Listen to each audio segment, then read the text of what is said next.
Alors moi je suis très déçu quand même. Déçu pourquoi? Parce qu'il y a une très grande liberté avec les chiffres. Ah bon? Oui. Franchement, et ça, c'est pas bien dans un débat économique. Je ne critique personne. Mais je voulais simplement rappeler que boo ñëwee fekk kër boo xam ne dafa am ay fuite ma jël exemple fuite ndox rek sa kër nga ne da nga bëgg a réfectionner sa kër nga bàyyi fuite ndox bi foofu doo def foofu doo fa def dara boo ñëwee fekk deret bi di tuur li ngay njëkk a def boo bëggee sauver le malade da ngay def garrot pour arrêter l'hémorragie mais nous c'est ce qui s'est passé dañu ñëw fekk un pays boo xam ne bii les chiffres qui ont été à la base de l'endettement qu'on a eu sont faux xam nga boobu bu amee bailleurs lu ñuy def tu as deux solutions benn bi da nga naan tu rembourses toute la dette bi nga am sur la base du vice que tu as organisé wala ñu may la dérogation soo ñëwee nga ne man recette yi ma am li may am ci xaalis ak li may dépenser diggante bi tuuti la alors que réalité bi nii la toll ki nga xam ne sa déficit dafa tuuti mais ni mu lay xoolee ak ki nga xam ne dafa déficit dafa ngànn ni mu lay xoolee du nekk benn xam nga nax nga ko nga ñëw ci banque yi bindal leen ay lettre de confort ne leen dama soxla xaalis je vais inscrire ça ci prochaine loi de finances ñu lebal la xaalis nga jox combustible Senelec ñu lebal la xaalis nga def say dépenses nga ne da nga koy inscrire ci prochaine loi de finances xam nga kooku amul budget bind nga ko inscrire ko loi de finances avertiro bailleur bi buy ñëw sa stock de dette là bi ngay jël ci banque yi bi ngay pomper foofu bailleur bi yëgu ko pour moom loolu bokkul ci dette bi mu ngi calculer sa nouveau dette ci li nga ko déclaré li la bailleur yi li nga xam ne mënu ko dëbb bu ñuy wax dette cachée ils peuvent pas cacher la dette bi nga xam ne bii bailleur yi ñoo leen ko jox on parle pas de cette dette là li ñuy këf ci banque yi ak dépense yi ngay jël ak xaalis bi ni ñu koy utiliser mais xanaa liiru leen rapport Cour des comptes. ban bu ñu signé wala bu ñu signé wul bi. xam nga la réalité bu ñu demee bay discuter existence du rapport Cour des comptes. Franchement on a un problème. oui on a touché le fond. donc on a touché le fond xam nga rapport Cour des comptes bi ñuy waxtaanee mu jaar fi mu war a jaar yëpp. bëgguma def fi un cours sur la signature la légalité d'un truc ce n'est pas vraiment des dossiers électroniques non je vous dis. loolu amul doute on n'a pas la le temps réalité de l'existence. nañ continuer. waxuma rapport Cour des comptes. rapport mais waa Cour des comptes bu dee le rapport qu'on a présenté n'est pas la Cour des comptes bu dee le rapport qui a été présenté n'est pas le leur mais ñoom non ma ne bu fekkee ne rapport bi ñu présenté du seen bopp dañ génn wax ko dañ génn wax ko bu ñu signé rek dañ génn wax ko rapport amuñu fi rapport s'il vous plaît Covid Diégui amuñu fi rapport Covid gis ngeen li xew rapport Covid avec toutes les dérogations et tout ce qui a été fait moi j'ai écrit un article là-dessus qu'on a tiré sur l'ambulance. c'est à 4 maintenant c'est 4 milliards 5 ans. donc c'était 6 milliards. aujourd'hui garrot boobu réduit à 4 milliards 5 ans garrot boobu ñu fa fekk. deret boobu di tuuru ces dysfonctionnements là li ngay njëkk a def mooy nga arrêté ko wax ko mu leer boo ko waxee mu leer. le bailleur l'agence de notation loolu la war a def il dit man maa ngi lebal koo xam ne kii li may wax ci chiffre du dëgg note bi mu amoon dama koy wàññi j'observe une période d'observation de truc ma jël benn période d'observation léegi on ne peut pas vouloir une chose et son contraire yow nga fekk nit mu ne la man transparence laa bëgg mu def transparence nga bëgg ko reprocher conséquences yi kay ñun on l'assume on l'a assumé population bi aussi dañ ko assumer parce que ñoom ñi ko def li tax ñu def ko xam ngeen ko est-ce que qu'est-ce qui leur coûte lan lañ coûté ñu wax dëgg bi mais parce que amuñu woon économie dañu doon utiliser l'endettement bi ñuy wax affaire endettement excessif tout le monde nous critiquait ne oui tous les pays s'endettent balaa maa bëgg a dee ñuy comparer endettement Japon endettement États-Unis des gens qui ont leur système monétaire kii nga xam ne monde bi yëpp dañuy jënd ci seeni monnaie nga xam ne ils ont même des réserves supplémentaires ñooñu endettement c'est un instrument de développement boo xam ne si ñoom la baax mais yow amoo monnaie wala nga bokk ci monétaire boo xam ne bii tout le monde gis nañu lien bi mu am ak France ak ni mu surévalué ngay importer di fay 1100 et quelques milliards pour tes biens d'équipement pour la farine le riz et tout nga ne autosuffisance alimentaire amul effet boo defee autosuffisance alimentaire sans compter les biens d'équipement rek tu as 800 milliards d'économie sa dette bi sa endettement bi boo ko dindee rek le service de la dette ça te fait économiser beaucoup d'argent nga mun a am ay contrepartie même pour les financements pour les investissements donc bu ñu jaxase affaire yi dañu ñëw fekk un pays déjà qui avait un endettement surélevé mais on a expliqué l'endettement c'est basé sur du faux waruñu woon sax mën a am endettement boobu bu ñu waxoon dëgg bi donc ce qu'il faut c'est un plan de redressement du pays il faut relancer l'économie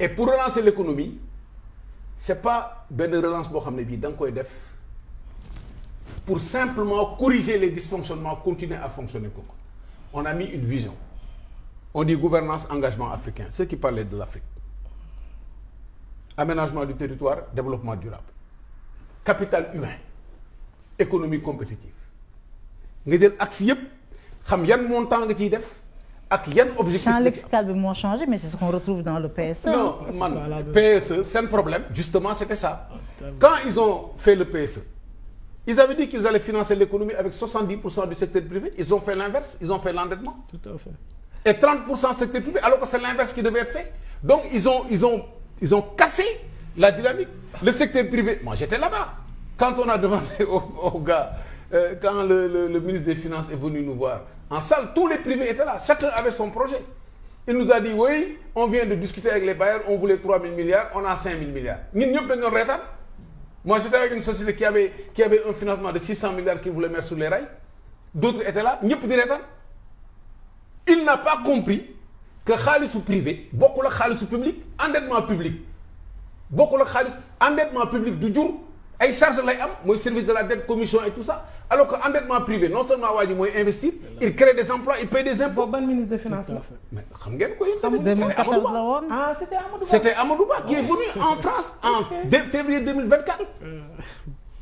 et du Amadou Ba moo porté responsabilité parce que tout ce qui s'est passé après tout le financement qu'ils ont fait c'était le financement public la dette yëg ba ci kaw les privés ont été laissés en rade ils étaient des sous-traitants par rapport aux différents projets d'investissement alors nous on vient on regarde tout ça froidement on est en train de corriger nga naan nu sa tànk bi dafa tax suuf arrêtez-moi ça lan ngeen defaragum secteur privé arrêtez-moi ça arrêtez-moi ça lan ngeen defaragum on a secteur déjà privé mis les garrots non lan ngeen defaragum secteur privé sénégalais bàyyi ma ñëw rek garrot bi def nañ ko plus jamais au Sénégal nit du ñëw ñu jox la économie finance ngay def ces manipulations c'est fini ça c'est un bilan immatériel aussi c'est la vérité en toutes circonstances léegi nga ne train de vie de l'État man waxuma sax réduction train de vie de l'État aujourd'hui le système de recrutement l'absence de réforme fonction publique administration li ñu ko ñàkk a réformer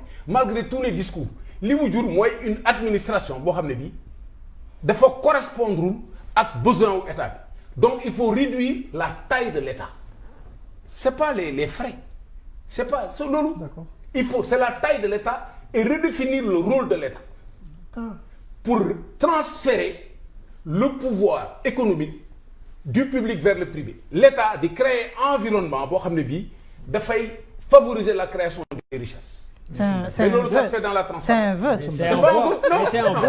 Vous dites pas mais aujourd'hui on a un programme ficelé. Non, mais attendez, on a fait des rencontres, on a un programme ficelé de la réforme de l'administration que vous allez voir. J'ai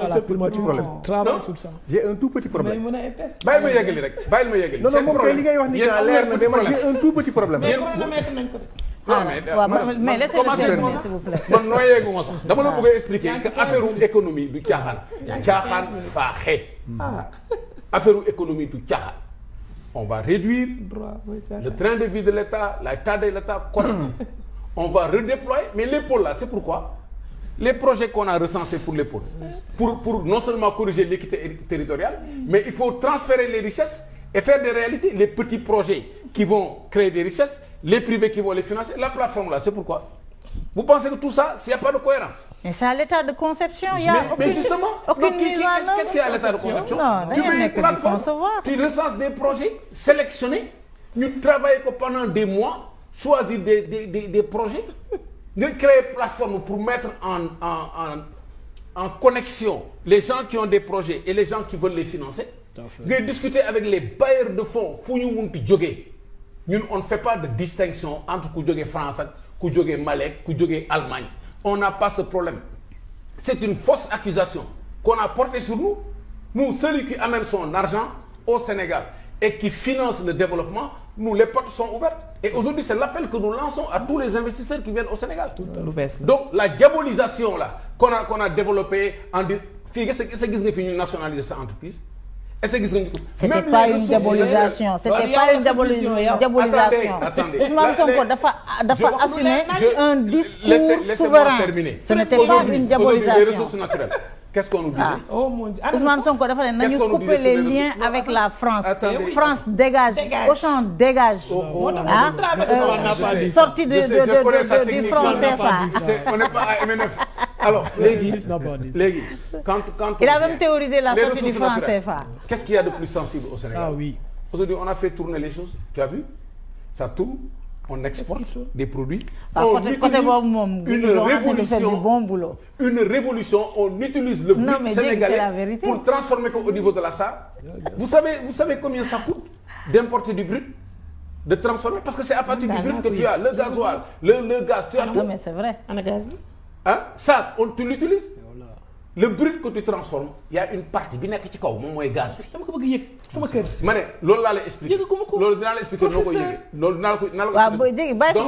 veut boucler. Donc, je veux vous dire que les ressources naturelles, aujourd'hui, on est en train d'auditer. On a presque toute la réalité de tout ce qui a été. On a des projets qu'on a changés pour le gaz. J'étais à Bigny de Mauritanie. Hein? On a tiré ben gazoduc lancé un appel d'offres pour Modem Gandon. C'est déjà effectif. Avec de l'argent, c'est déjà effectif. Avec ce produit, on va maintenant dans l'appui. L'appui, c'est quoi? C'est l'énergie. Vous avez vu ce qui a été fait? Même les subventions, comment on va les gérer avec le ciblage, en attendant d'avoir notre propre gaz et avoir notre énergie. L'énergie, l'eau. On a vu 360 degrés, toutes les possibilités. Dit-il travail? Aujourd'hui, le numérique, le New Deal technologique. Vous avez vu ce que ça peut donner, la digitalisation en termes de, non seulement d'emploi pour la jeunesse, en termes de modernisation, en termes de transparence, de lutte contre la corruption. Merci. Ça, c'est les appuis. Donc, c'est un gouvernement qui travaille, je peux accepter des critiques, qu'on me dise votre option, elle est mauvaise. Votre option, elle est mauvaise, je ne suis pas d'accord sur le financement. Mais j'en termine, financement-développement. Avec quoi? On a les recettes. Si on fait les réformes nécessaires au niveau de la douane et des impôts, on n'augmente pas la taxe. Il n'y a pas d'augmentation de taxe. On élargit l'assiette, on modernise, les procédures sont plus rapides. Il n'y a pas d'augmentation. On n'a pas augmenté de taxes. Le secteur, on va les diminuer. Quand tu auras élargi l'assiette, tu auras plus de recettes. Il y a le secteur informel qu'il faut moderniser. Avec le schéma, et là je suis d'accord, le schéma de collecte des impôts, bien hérité du système colonial, il n'est pas toujours adapté. Le système déclaratif a ses limites. Des réformes seront faites pour les impôts, la douane, le trésor, avec une interconnexion. Avec des applications, on est en train de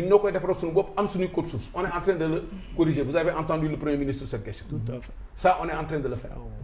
C'est clair. Les ressources naturelles. On peut structurer des financements à partir des ressources. On est en train d'auditer. On saura ce qu'on a. Certification des réserves. On sort. Avec nos ressources naturelles, on va avoir de l'argent pour financer notre développement. En affectant même, pour les secteurs humains, capital humain, éducation, santé. Vous avez vu les mesures qui ont été prises. Ça, c'est un élément de financement. Les douanes, impôts, Wahnab. Merci Boubacar. Vous terminez. Le souci que j'ai, le comptoir sur l'or qu'on a lancé.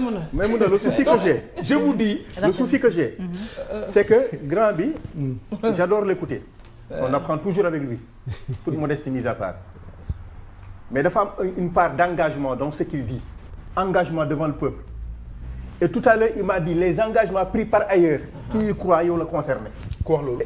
yaa ma ko wax léegi yaa ma ne mais en politique. non attendons. après mu ñëwaat ne ma non je dis lii c'est des engagements auxquels. grand yow xam nga yaa may provoqué te man xam nga kenn du ma provoqué. le discours politique je vous dis le discours politique n'engage pas les institutions ça engage les hommes politiques man du ma sukkandiku ci discours politique man su ma doon opposé wu du ma sukkandiku ci discours politique. Merci Boubacar. damay sukkandiku ci ay faits. Merci l'institution qui a parlé. ma ne c'est pas l'institution qui a parlé. Boubacar merci. Quand l'homme politique est en campagne électorale. Boubacar déclaration de politique générale. Non, et il n'y a pas de lien de causalité. Boubacar merci. Déclaration de politique générale. Merci beaucoup.